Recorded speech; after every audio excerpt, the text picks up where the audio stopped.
যখন আমার কিছু ভালো লাগে না, যখন আমার কিছু ভালো লাগে না, আমি পা ছড়িয়ে বসি, চিৎকার করে গান গাই, ব্যালকনি থেকে ঝুঁকে পড়ে দেখি পাশের পাড়ার রাস্তা কত দূর অবধি যায়।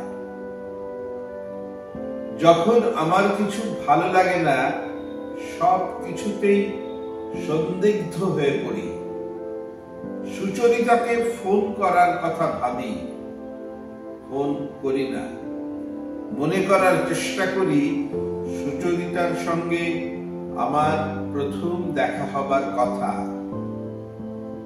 যখন আমার কিছু ভালো লাগে না, সংগ্রহের ভারী ভারী বইগুলো নাড়াচাড়া করি, মনোনিবেশ করতে পারি না। ফলে সব বিষয়ে আমার ধারণা কিছুটা অস্পষ্ট থেকে যায়।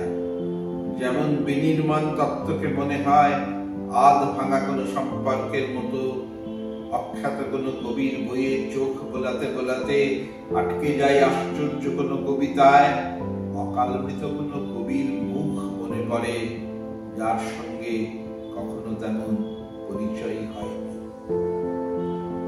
যখন আমার কিছু ভালো লাগে না, পাতার আড়ালে আনমনে বসে থাকা একটা পাখিকে দেখতে পাই। তার পাশে থম মেরে আছে এক নিবিড় স্তব্ধতা, যাকে ভাঙতে আমার মন সায় দেয় না। যখন আমার কিছু ভালো লাগে না, ভাবি এই সময় পাশে যদি তুমি থাকতে।